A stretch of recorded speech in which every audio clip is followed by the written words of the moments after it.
Guys, malapit na ang eleksyon pero hindi pa rin natupad yung 20 pesos na bigas. Hay, kailan pa kaya yung 20 pesos na bigas? Sana matupad na yung 20 pesos na bigas na hinihintay ko para at least makatipid ako. Pero makulong na lang si Digong, wala pa rin.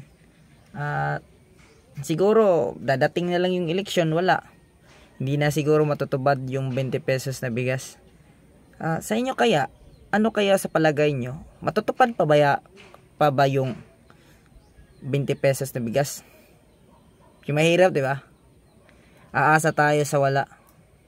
Pero kahit paano pa man, ay tuloy pa rin tayo sa ating pagsisikap kahit na ang pangako ay biglang napako na di natin alam kung kailan ang pangako na matupad.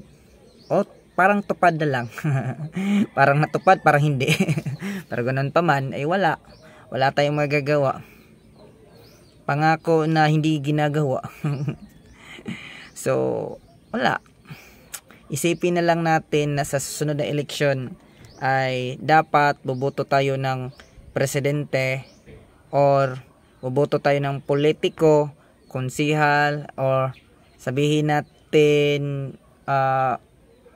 mga senado na hindi lang puro pangako na napako. Kailangan yung pangako na yun natutupad para sa ating bayan. At yun lang. Maraming salamat. Bye-bye.